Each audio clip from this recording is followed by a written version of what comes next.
Welcome to the fourth in our exclusive series of interviews with the very best principals and schools in the UAE. Today we are meeting up with one of our absolute favourite principals, Sasha Crabb, the leader of the award-winning Victory Heights Primary School in Dubai. Okay, my questions today are focused on primary education. Victory Heights Primary School is so loved by its students and families. The feedback that we receive from your school is absolutely outstanding across all the areas that we measure, from child happiness to academic attainment, and the soft skills you nurture there. Everything from child compassion and emotional intelligence to kindness, empathy, confidence and a genuine love of learning in children. So Sasha, the first question is a simple one, and your chance to bring to life for parents the key role primary education plays in the emotional life of every child. Is primary education really that important? In theory, if children started school, say at year 7, what would they lose out on? Good morning, Ema. Nice to see you again and all the Schools Compared team. Well, yes, primary education is the foundations of children's journey into learning. We believe, as all great primary schools and primary practice, that developing independence, confidence and problem-solving skills are key, and the EYFS curriculum offers that opportunity with such a broad balance of learning areas.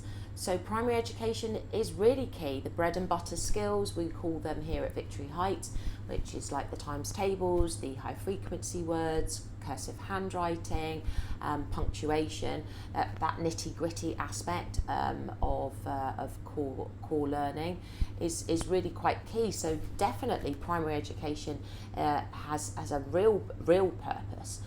It's an opportunity as well for children to have additional support. We believe in early intervention, like many schools across Dubai, so we make sure that we reverse the bus to help children to be the best that they can be, whilst also giving them the toolkit to be able to read, write and develop their arithmetic skills, develop their memory, their exploration of environments, giving them a voice, being able to express themselves. So all of these different aspects from the EYFS curriculum into Key Stage 1 and Key Stage 2 are really key, and it gives children that opportunity to start to explore areas that they are passionate about and want to then specialise in through their journey. So yeah, primary education is not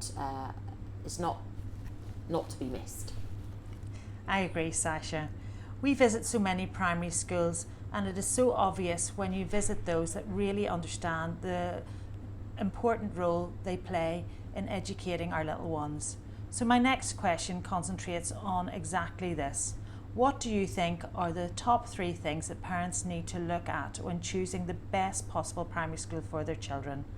What sets outstanding primary schools apart? Can you give us 2 questions that parents should be asking schools when they visit their shortlisted schools, and the answers they should be hearing, and those that should have them running a mile? Over to you, Sasha. Running a mile. Okay, so going into our 9th year here at Victory Heights in Sports City, I've seen so many wonderful schools grow and develop and blossom.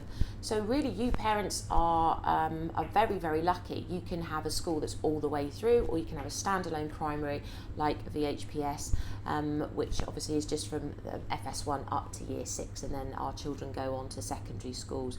So really, you guys have the opportunity to shop around, and that gut instinct of what's right for you as a family and for your child.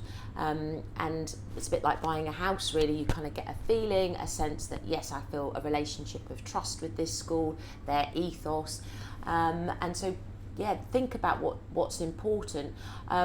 For me as a mum and as an educator, I think it's really important that each child is seen as an individual. These are probably quite standard answers, really, Ema, to be honest, but I think if you can feel genuine feedback from the admissions team or the leadership team that are showing you guys around into the school that that they're really going to be able to personalise the learning journey, and by that being able to support and also on the other side challenge your child.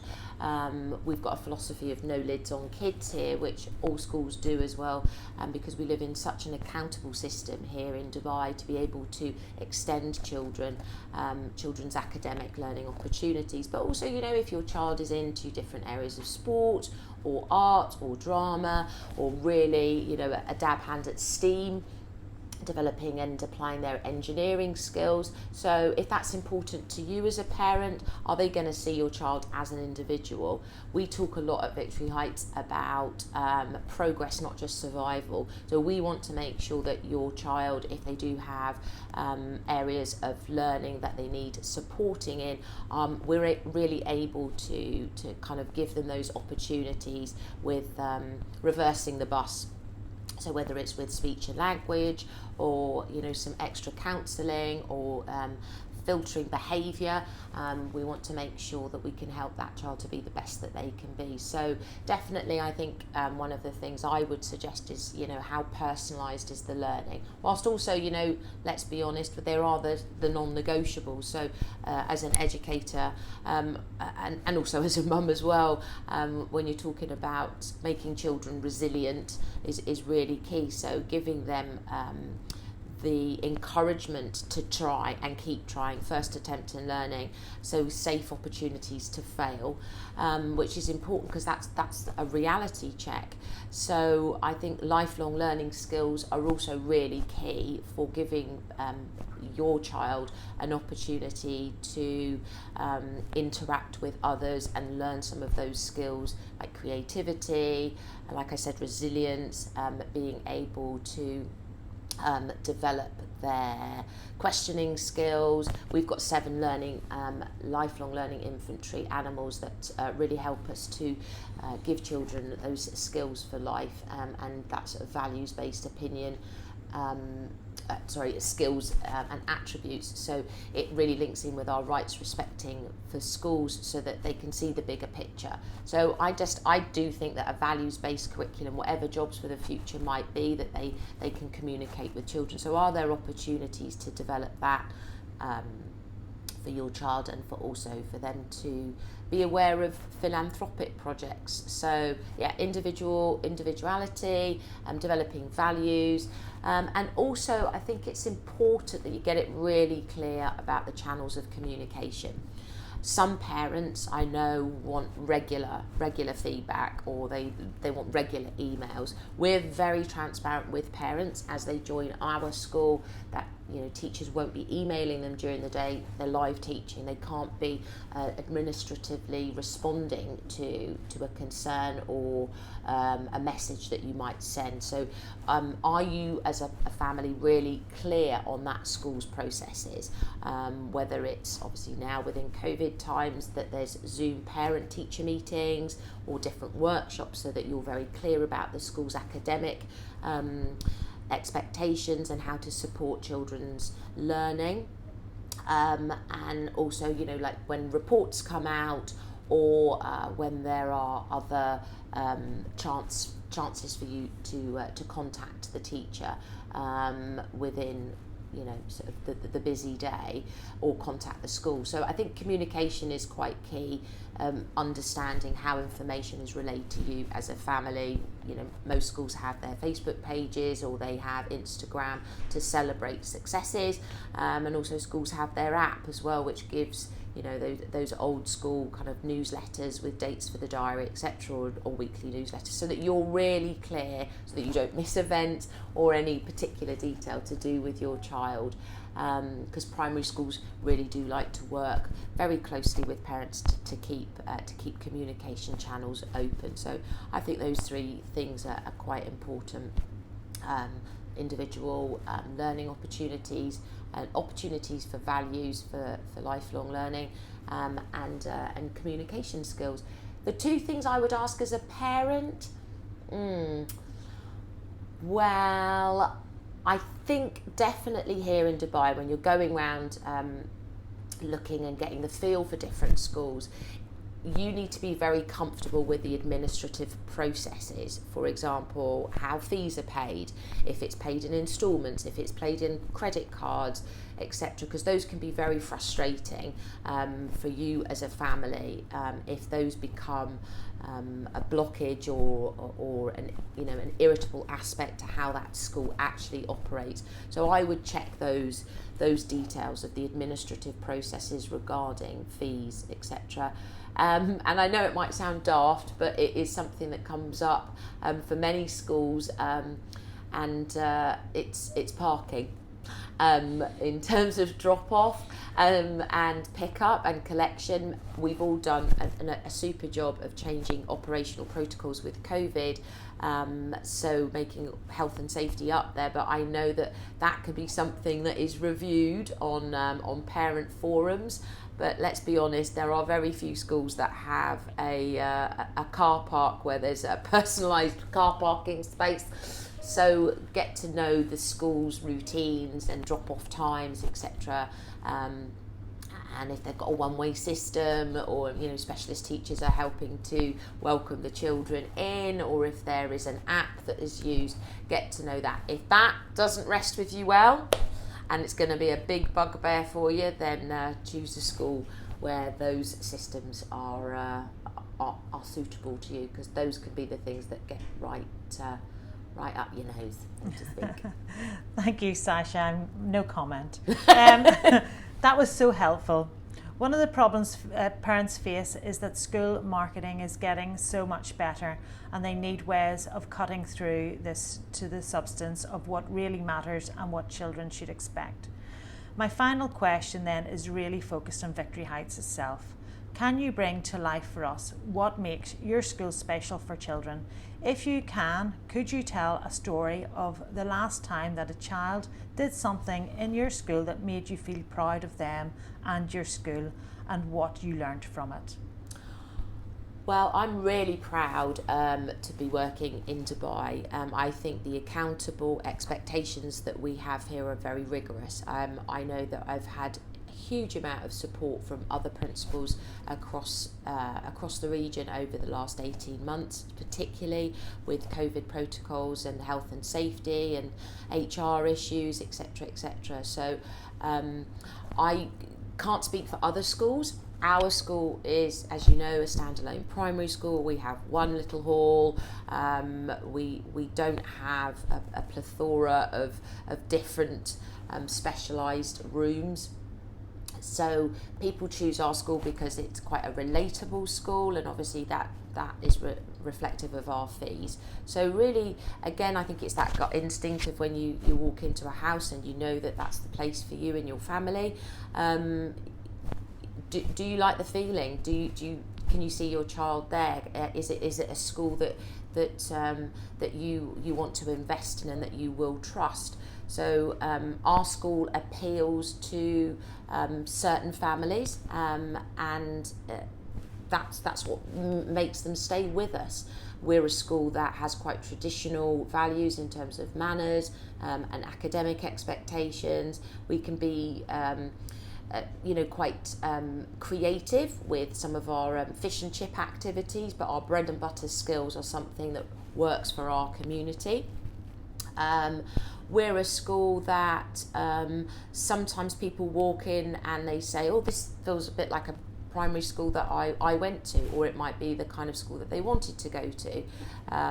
It does sound a little bit twee, but yeah, we know each other. We've got a sign in reception that says excuse the mess, we're making memories. We are an extended family and want to be able to give children opportunities to have an endearing childhood, a childhood that is supported by a community, and that kind of village feel where they can have adults that are going to give them anecdotes and stories that will make them giggle, but are also going to be firm and wise with them, and so that they're really planted in gratitude, so that they've got manners and realistic expectations. But yeah, that sort of all stirred into a little pot is what makes us. But But I think, choosing a primary school is obviously an important investment for your own child. So yeah, go around and see if you feel connected with the ethos and the feeling and the experience that is oozing from all of these wonderful schools across the region, with all the different facilities and expertise. And definitely the greatest resource and the stories to tell are from the teachers. So, our staff are, super passionate about their roles. Again, like all teachers in Dubai, there are very high expectations here. Nobody, I think, leaves a school in Dubai de-skilled because of the academic expectations and accountability. So the staff and the teachers, their CPD, their professional development, their passions that they bring are also important as well. And I'm obviously exceptionally proud of the teachers that we've got here at VHPS. One of our focuses has been foci has been oracy, and again that goes back to the values that I was talking about, Emma, with that sort of lifelong learning skill. And we all hear well-being and mental health a lot in the press, and the pressures of social media channels where everything is Instagrammed and sort of edited so everybody's world looks perfect can be quite a challenge for children's expectations. And so talking is really important, and talking about doubts or worries and reality is important. So our focus on oracy has been something that's really been driving and growing over the last couple of years, and gives children the opportunity to share opinions, share their worries, ask other people about what their thoughts are. So we've tried to encourage a lot that kind of listen to understand, not listen to respond, be in the moment,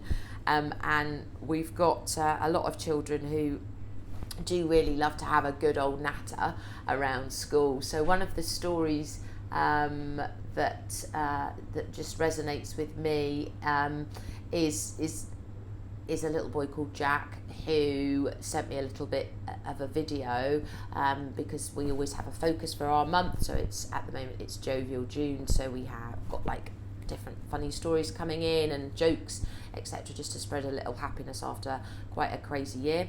But he sent me a video in May, for Manners Matter in May, and it was all about emotions, and it was just so wonderful how he had rehearsed it, how he put so much thought into it, and he did it on his own at home, and he wanted to send it to me, and then we had a good old chat about it afterwards, and I saw him at the gate in the morning, and then it was something that we could celebrate.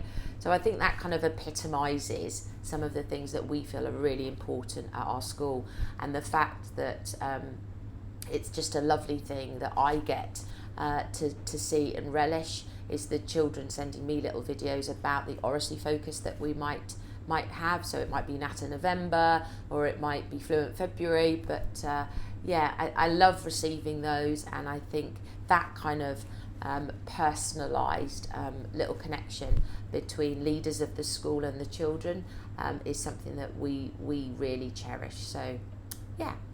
Well, Sasha, please do thank Jack. I did watch it, and I shared it with the Schools Compared team, and we just thought it was adorable, and well done him for such a little boy. I'll just conclude now and just say thank you, Sasha. It's always such a treat to meet up with you and your absolutely beautiful school. Happy holiday. Thank you, Emma. Take care, everyone.